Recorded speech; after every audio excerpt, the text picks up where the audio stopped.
You know, Gracie, Henry Gracie, in 1993, our father created the Ultimate Fighting Championship to show the effectiveness of Gracie Jiu-Jitsu to the world. And now that every professional fighter has added Jiu-Jitsu to their arsenal, we're going to break down precisely how they're using it so you can add it to yours. Man, Strike Force, Fedor, Bigfoot. Big feet, huh? He's got big feet, yeah. Man, what an incredible battle. Let's just break it down. Let's get right to it. What was the essence? First round, mostly stand up, some big bombs being thrown. Nothing landed perfect, but they went to the ground a couple times kind of on some takedown scrambles, and it eventually found its way back to their feet. But second round is where it really went down. Bigfoot was very smart. The second round, Fedor came charging with those punches. He didn't exchange at all, right? He just ducked and double leg tackled. Gracie combated. And Fedor probably expected a little bit of an exchange. Sure, especially after the first round, bombs being thrown. 100%. That just shows you got him ready, you prepared him. Very much wise strategy from Bigfoot to take the fight right to the ground. He knew that was his game plan the whole time, to get on top, smother, and punch, and he definitely executed. Let's get into the subtle nuances of the positions here. So he took down half guard. A lot of time was spent in the half guard, and a lot of time was spent in the mount, you know. The first time he passed the half guard, Silva was locked up, and the first time, boom, boom, boom. Yeah, the first notable half guard pass was when Silva was here, punching a little bit, striking, and then eventually brought this elbow over the head. He sat down to his hip, okay? He started clearing this knee right here to slip his knee out. Fedor felt the knee slipping, so he uncrossed his legs to try to roll him, but look, roll.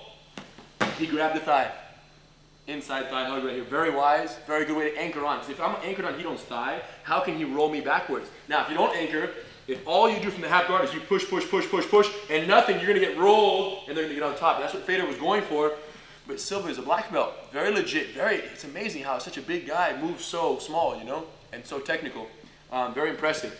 So either way, he cleared it, he rolled, he got inside, stepped out, boom, ended up in the side mount. He had a couple scrambles where he walked around to the north-south, switched sides, boom, and then he mounted.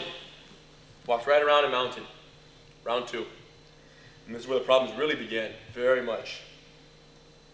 Throughout his periods of mount control, Bigfoot would grab the throat, which is very wise, put the pressure on the throat, so it had to be somewhat respected, and then he would punch, hammer, punch. And very tricky. Fedor had to deal with the choke, he had to block the punches. Wasn't an easy place to be. A lot of these punches were actually missed, too. Yeah, a lot of them. It seemed like they were just going to the floor. Oh, which is, if you throw 100, right? And 20 Bigfoot punches land on you, that's all it takes. And clearly based on, you know, the damage caused to Fedor's face, you could tell that they were certainly landing, just not all of them, no doubt. Yeah, one can close his eye the way it did.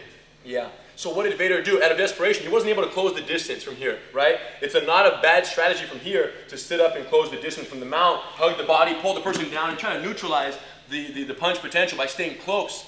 But the very wise choice for Bigfoot was blade, throat grab, so he couldn't close it, and then he was punching, so he was keeping a punching distance very safe. So it left Fedor with no option at that moment than to give his back, and that's what he did, right? So he would just bridge and roll to his knees. Go ahead. Bigfoot would take the back, hooks went in, and he did a great job here of smashing the hips. Get up to your knees, Turtle. Instead of staying here, Bigfoot would let it smash out, flattened him out. And from here was either punching, punch. This happened 3 times. And every time he got punched from here, or he started going for the choke, he would roll back in, and then would go back to the mount. So Bigfoot did a great job of staying back mount, mount, back mount, mount. This remount transition, as we call it. Fedor's hope was to roll and possibly continue to roll. Yes. You take my back, and then it happens a lot. It happens a lot. Go do it one time. Yeah. They go up, they put the hooks in, they fall over, and we kind of fall, and we scramble to here. This is so much better. Yeah, the punches are weak from here. Yes, there's choke, but that's definitely better than those raining punches straight down the center from a 285-pound, you know, gorilla.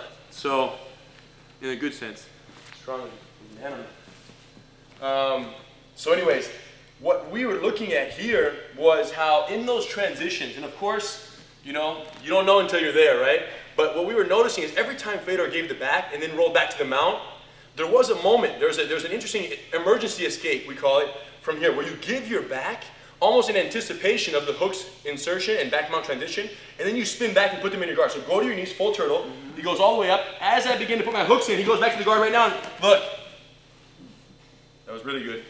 Because let's talk about the mechanics of the hooks, right? If my foot is here, my hook is in, he can't put the elbow escape unless he flattens his leg, which is standard, but by then he might be getting punched. But what we're saying is you go almost like you're gonna go to your knees. This guy thinks he's gonna put his hook in here. And when he does that, that's technically setting you up for the feed the leg half guard. So as long as the bottom leg can get flat on the ground, right, and that happens when your body's pretty much on your side, Yes. you have a shot at the elbow escape. Correct. Now what the key though is to make this guy think that he can put his hooks in. Like I wouldn't put my hooks in right now. I'm only gonna put my hooks in when you actually start to get up, get up, get up, get up. When he starts, now I go, now you go right back. Yeah. Boom. So he has to think that you're going turtle. And as you get up and they begin to put the hook in, you got to come back and at least get this quarter guard, start to work it right away to the half guard, and then hold on for dear life from here and chill. Now they were in the half guard a couple times. Yes. And even from the half guard, it was still tough. Yeah, because what happened, they would be here. Bigfoot did a great job once again creating distance so he could punch from the half guard. But the moral of the story is the bottom of the mount is where the fight was lost. Agreed? Correct. The mount is where the fight was lost. It's 40 punches landing, that's it. So what we're saying is, if you had a choice, spend the time in the half guard, and then when he creates distance, look to brace, shrimp out, and bring the legs in, get back up on your feet, stand up, do what you gotta do. But don't stay in the bottom of the mount. So, because of the circumstances, that turtle roll to an emergency elbow escape would have been the recommended variation there, okay? But it just seemed like, man, maybe because he was getting punched, he was demoralized. Fedor wasn't thinking about trapping into the half guard at all. He would go to his belly, he would get up, go ahead, he would get up, put the hooks in, flatten them out right here, every time. Choke, choke, punch, punch, roll right back, and just go right back to the mount. There wasn't really a focus or a consideration on the possibility of getting back to the half guard, quarter guard, and then eventually maybe even a full guard, you know? So the leg use from the bottom was where we felt the fight really was lost. And it's not surprising. What were you saying about, you know? Yeah, like how many, Out of all of Fedor's days of training, how many days do you think he invested, or how many times a day, if any, did he have a training partner that was 250 pounds mounted on him, punching him in the face? Fedor's so strong, so athletic. He's usually on top of the fight going for it. And Well, when he trains, he's usually just, you know, rolling and just dominating his training partners how he dominates most of his fights.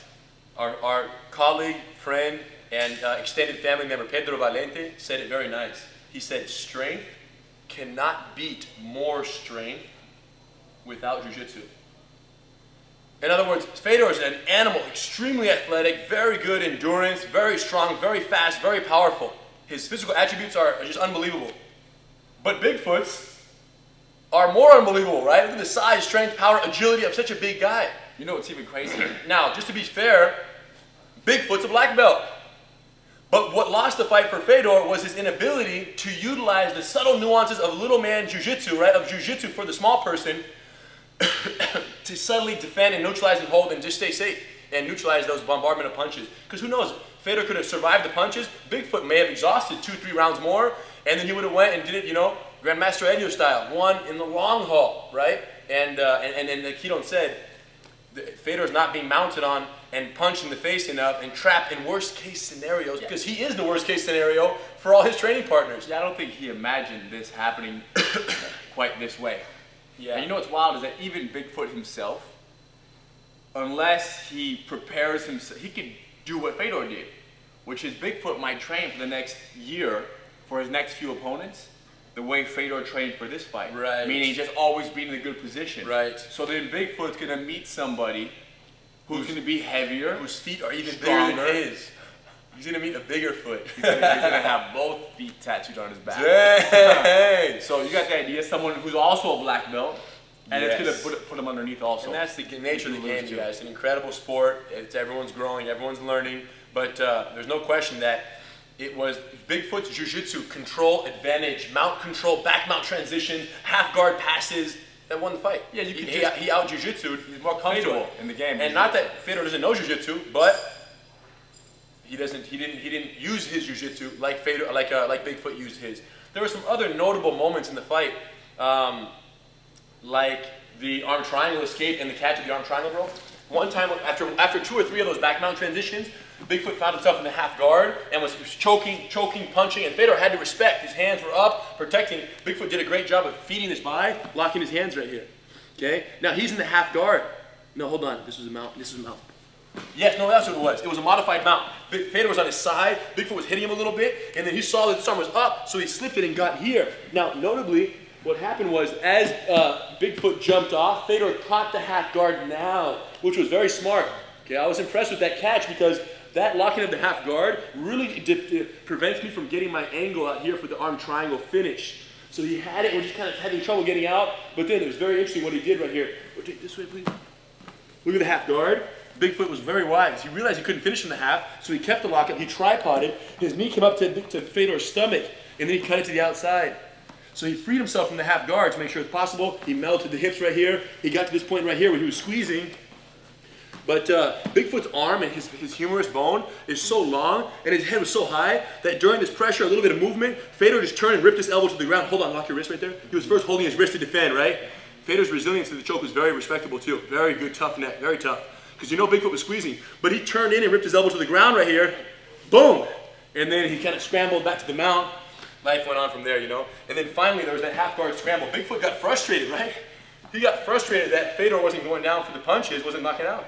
I don't even think about that arm triangle. I don't even think Fedor wanted to escape it right away. Yes. That was like a rest. That was like a huge relief from being bottom of the mount, bottom of the half guard, getting punched. Yeah. He liked that right there. So it served his purpose. He survived it, he slipped his elbow out, and life went on, you know? Finally they ended up in the half guard at the end of the round, 1 minute left. Bigfoot put his hand in here, and he started putting the blade or the hand on the throat right here. Guess what he's creating? The pathway. The pathway. So he brought this knee through. Boom! He laid over here. He started straightening the leg.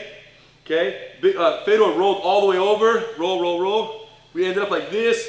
He was squeezing, but there was a... go back to your side real quick. Yeah, we ended up like this, kind of belly down. The knee came out. Pull the knee out. The knee was like halfway out like this. So it was very weak knee lock. Bigfoot felt it was slipping. Fedor turned, rotated, faced me, take this foot. Took the foot right there. Ripped this leg out and stepped over, which was very nice footwork from Fedor. You know, not surprising from him. And then he went belly down, straight leg. He got on top like this. Pretty nice, but...